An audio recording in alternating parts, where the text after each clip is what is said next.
حضرت امام راضی نے قصہ لکھا ہے کہ کسی بزرگ کا مجھے نام یاد نہیں رہا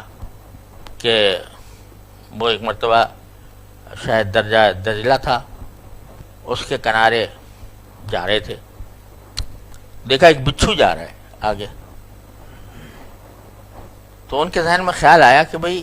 اللہ تعالیٰ کے بارے میں یہ بات ہمارا عقیدہ ہے کہ کوئی چیز، کوئی پتا اللہ کی مرضی کے بغیر، منشا کے بغیر، مشیت کے بغیر نہیں ہلتا، تو یقیناً بچھو کا بھی کچھ مقصد ہوگا، تو آج ذرا میں اس کا تعاقب کرتا ہوں، دیکھتا ہوں کہاں جاتا ہے یہ۔ تو کہتے ہیں وہ چلتا رہا یہاں تک کہ دریا کے کنارے پہنچ گیا اور وہاں جا کے کھڑا ہو گیا۔ اتنے میں ایک کچھوا آیا تیرتا ہوا اور وہ کنارے سے لگ گیا،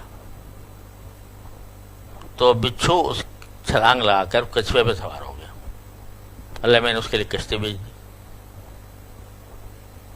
تو یہ بزرگ کہتے ہیں کہ میں نے سوچا کہ چلو اب دیکھتا ہوں یہ اس کے سوار ہو کے کہاں جاتا ہے، تو ان کی بھی چھوٹی سی ایک کشتی تھی، اس کے اوپر بیٹھ کے اس کا تعاقب کیا۔ جب دریا کے دوسرے کنارے پہنچے تو وہ کچھوا جو ہے وہ کنارے لگ گیا اور جو بچھو تھا وہ چھلانگ لگا کے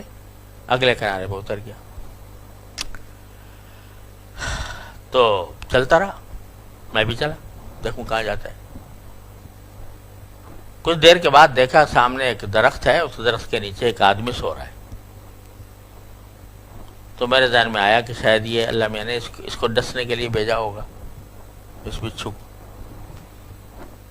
تو لیکن تھوڑی دیر میں دیکھا کہ ایک سانپ آیا اور وہ اپنا پھن لے کے اس نے اس سونے والے کے اوپر ایک طرح سے حملہ کرنا کا ارادہ کیا۔ اتنے بچھو پہنچ چکا تھا، بچھو اس کی پشت پر سوار ہوا یا منہ پر، اور اس نے ڈسا اس کو، اور ڈس کر وہ سانپ جو ہے وہ تیورا کر گر پڑا اور وہ آدمی سو رہا تھا۔ بہرحال بات یہ ہے کہ اس بزرگ جو بھی تھے ان کو اتنا تو پتہ چل گیا کہ بچھو وہاں سے چل کے آ رہا تھا اس کی جان بچانے کے لیے، وہ آدمی سو رہا ہے، اس کو پتہ ہی نہیں،